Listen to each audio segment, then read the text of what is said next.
So ఇప్పుడున్న ఈ జనరేషన్లో ఇన్ఫర్టిలిటీ అనేది ఒక మేజర్ ప్రాబ్లం అని చెప్పచ్చు. సో స్త్రీలో అలాగే పురుషుల్లో దీనికి గల కారణాలు ఏంటి?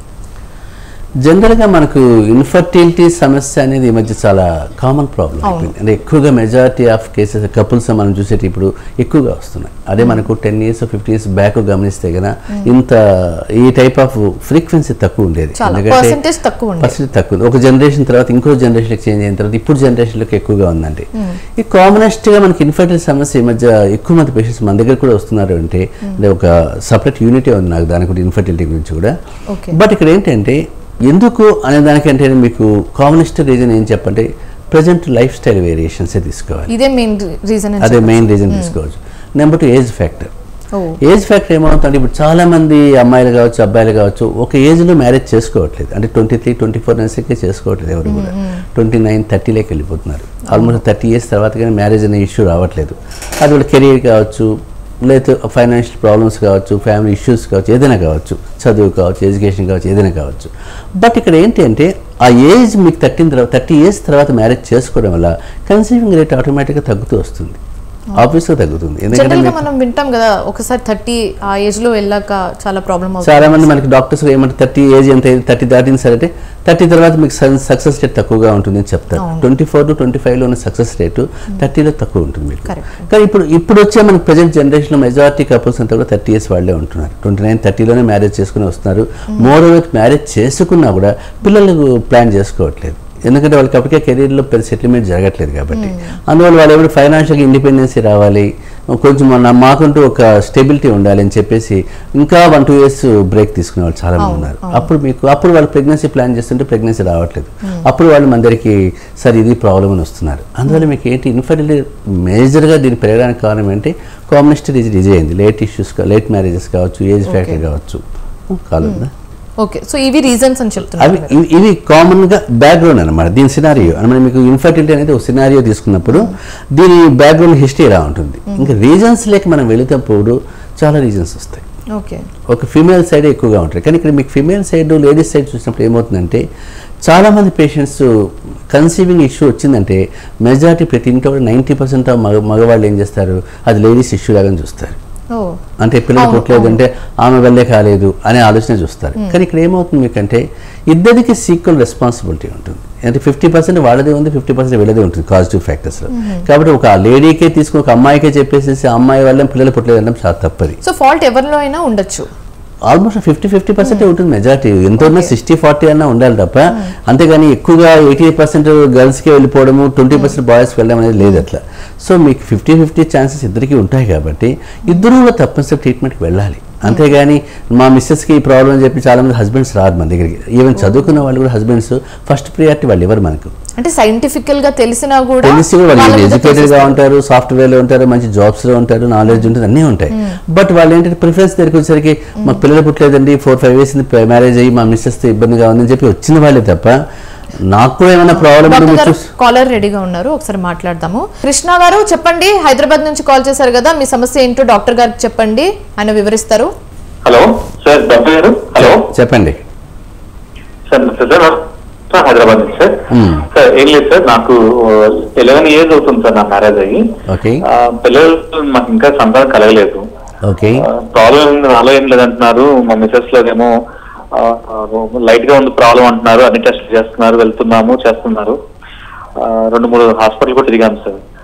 ఈ తర్వాత ఆమె కొంచెం ఒబేసిక్స్ తో ఉంటారు, కొంచెం లావుగా ఉంటుంది ఆవిడ. సార్ ఎట్లా మన హోమియోపతిలో వాడదాం ఉద్దేశంతో ఉన్నాను నేను.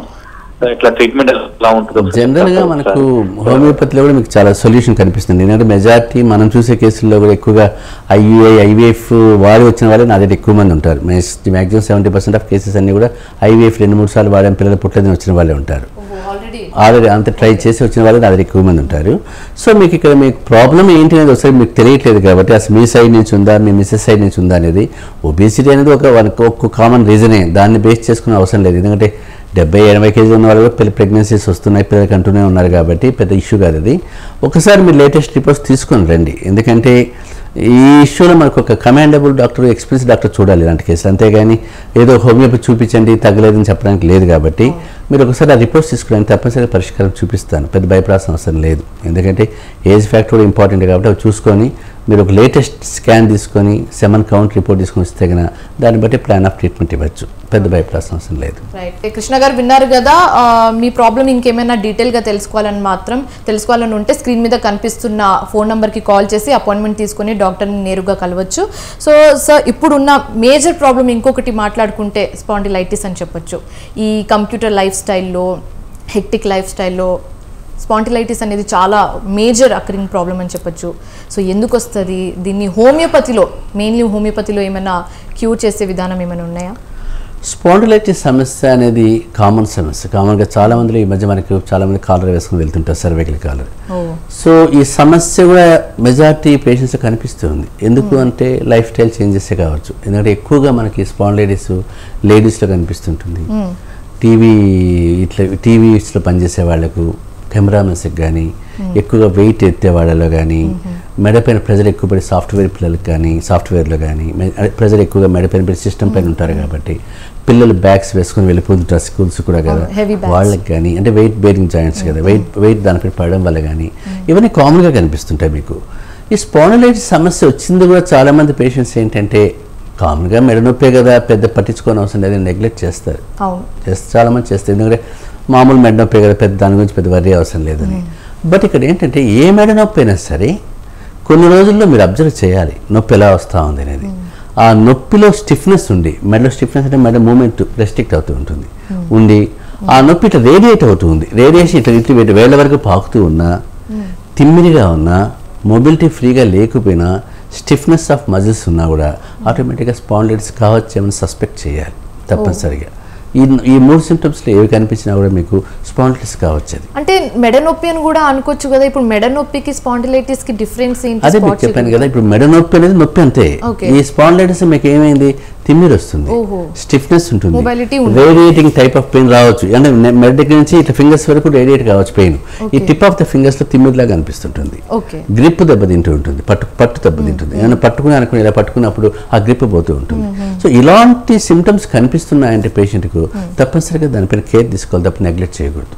ఒకసారి నెగ్లెక్ట్ చేస్తే పేషెంట్కి కొన్ని స్టేజ్లో, ఇప్పుడు నేను రెగ్యులర్గా చూసే కేసులే కదా, 2-3 కేసులు వాళ్ళ కోమాలు ఎక్కువైన వాళ్ళు ఉన్నారు స్పాండిలైటిస్తో. అంటే మీకు ఇక్కడ ఏమవుతుంది, డిస్క్ కంప్రెషన్ అయిపోవడం వల్ల సడన్గా సప్లై కట్ అయిపోయి సరే మన పేషెంట్స్ 2-3 కోమాలు ఎక్కువ వెళ్ళారు తెలియకుండానే. అంటే వాళ్ళకి ఏంటంటే వాళ్ళు దాని గురించి పట్టించుకోకపోవడం వల్ల, సరైన ట్రీట్మెంట్ లేకపోవడం వల్ల ఏమవుతుంది, మెడ నొప్పే కదా అని నెగ్లెక్ట్ చేయడం వల్ల చివరికి అది కాంప్లికేట్ అయిపోయిన తర్వాత, ప్రోగ్రెస్ అయిన తర్వాత ఈ సమస్య వచ్చే ఛాన్స్ ఉంటుంది. అంత ప్రోగ్రెస్ అయిన తర్వాత వరకు మనం తీసుకోకూడదు కేసుని. Progress disc compression, disc bulge అవుతా ఉందంటే ఒక ఎంఆర్ఐ తీసుకుంటే మనకు తెలిసిపోతుంది ఎక్కడ బల్జ్ అవుతా ఉంది అనేది. ఎక్స్రేలో కూడా మీకు డిస్క్ స్పేస్ ఎలా ఉందో తెలిసిపోతుంది. ఏదైనా సరే మీకు నొప్పి వస్తూ ఉంది, తిమ్మిరిగా ఉంది, మెడ దగ్గర స్టిఫ్నెస్ ఉంది, మూమెంట్ కొంచెం కష్టంగా ఉంది, గ్రిప్ కొంచెం తగ్గుతూ ఉంది అనుకుంటే మాత్రం తప్పనిసరిగా స్పాండిలైటిస్ కావచ్చు. హోమియోపతిలో దీన్ని క్యూర్ చేసే విధానాలు ఏమైనా ఉన్నాయా? మీకు హోమియోపతి దీనికి చాలా వండర్ఫుల్గా పనిచేస్తుంది, చాలా ఎఫెక్టివ్ డ్రగ్స్. ఎందుకంటే నేను థౌజండ్స్ ఆఫ్ కేసెస్ చూశాను కాబట్టి నా ప్రాక్టీస్లో స్పాండిలైటిస్ సమస్య చాలా ఈజీగా తగ్గుతుంది. అంటే మీకు ఇక్కడ ఏంటంటే పెయిన్ మేనేజ్మెంట్ కూడా చాలా ఇంపార్టెంట్. ఇక్కడ చాలామంది హోమియోపతిలో చాలామంది ఏమనుకుంటారు, పెయిన్ మేనేజ్మెంట్ హోమియోపతిలో ఏం చేస్తారులే, అలోపతిలో ఉన్నంత పెయిన్ మేనేజ్మెంట్ హోమియోపతిలో లేదు కదా అనే ఆలోచన చాలా మందికి ఉంటుంది. అందువల్ల మీకు పెయిన్ దగ్గరికి వచ్చినప్పుడు హోమియోపతి కూడా చాలా వండర్ఫుల్గా పనిచేస్తుంది. ఎందుకంటే నేను చూసిన కేసు వాడు మందు వేసిన ఒక 1 అవర్లోనే పేషెంట్ రిలీఫ్లోకి వెళ్ళిపోతాడు. నొప్పి చాలా తగ్గింది సార్ అని చెప్పేవాళ్ళు చాలామంది ఉంటారు మీకు. అందువల్ల మీకు స్పాండిలైటిస్ ఉన్నప్పుడు ఒక ఎంఆర్ఐ కానీ మనం తీసుకుంటే అది డిస్క్ బల్జ్ ఎక్కువ ఉంది, డిస్క్ కంప్రెషన్ ఉందా, డిస్క్ స్పేస్లో ప్రాబ్లం ఉందా, ప్రొట్రూజన్ ఉందా అని కూడా గుర్తుపట్టచ్చు. డయాగ్నోసిస్ చాలా ఇంపార్టెంట్. అంతేగాని హోమియోపతి డాక్టర్ డయాగ్నోస్ అవసరం లేదు అని చాలామంది అనుకుంటారు. సో వస్తే రిపోర్ట్స్తో రావాలి. రిపోర్ట్ ఉంటే మీకు దాని ప్రోగ్నోసిస్ తెలుస్తుంది, దాని ఫర్దర్ ఎక్స్టెన్షన్ ఏంటో తెలుసుకుంటుంది. దాని రూట్సే కాదు, దానికి మనం ప్రికాషన్స్ చెప్పే ఛాన్స్ ఉంటుంది పేషెంట్కి. బ్లైండ్గా హోమియోపతి దగ్గరికి వెళ్ళిపోయాము, ఏదో ఆయన చేయి పట్టుకొని మెడ పట్టుకొని చెప్పేస్తాడు స్పాండిలైటిస్ అని చెప్తే తప్పది ట్రీట్మెంట్. ఎందుకంటే మీకు ఒక ఎవిడెన్స్ బేస్డ్ ట్రీట్మెంట్ ఉండాలి తప్ప ఏదో హోమియోపతికి వెళ్ళాము మాకు ఏ రిపోర్ట్స్ వద్దనుకుని కొందరు పేషెంట్స్ ఇప్పటికీ ఉన్నారట.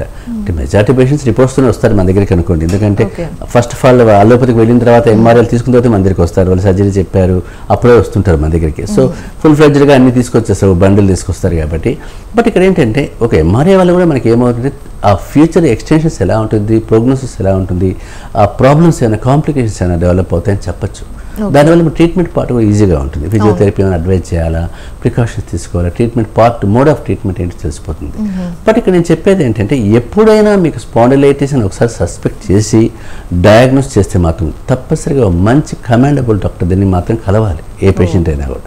సెకండ్ ఒపీనియన్ కోసం హోమియో డాక్టర్ని కలిస్తే కన్నా సర్జరీకి పోయే ఛాన్స్ లేకుండా ప్లాన్ చేసుకోవచ్చు. ఇన్ఎవిటబుల్ అనుకోండి, అది ఎవడో ఏం చేయలేడు. కానీ మెజారిటీ నేను చూసిన కేసులో 90% ఆఫ్ కేసులని సర్జరీ చెప్పిన తర్వాత వచ్చారు నా దగ్గరికి. వాళ్ళంతా హ్యాపీగానే ఉన్నారు, ఇబ్బంది ఏం లేదు, పెద్ద బాధపడట్లేదు. అంటే దీన్ని బట్టి అర్థం ఏంటి, హోమియోపతి పని చేస్తుంది. ఇట్ వర్క్స్ అనమాట. అంటే హోమియోపతి సిస్టమ్ పైన డిపెండ్ అయితే, ఒక మంచి డాక్టర్ పైన డిపెండ్ అయితే తప్పనిసరిగా పరిష్కారం ఉంటుంది, సర్జరీ లేకుండా. సో స్పాండిలైటిస్ని నెగ్లెక్ట్ చేస్తే మాత్రం కోమాలో వెళ్ళే ఛాన్స్ ఉందని కూడా డాక్టర్ గారు చెప్తున్నారు. సో నెగ్లెక్ట్ చేయకండి.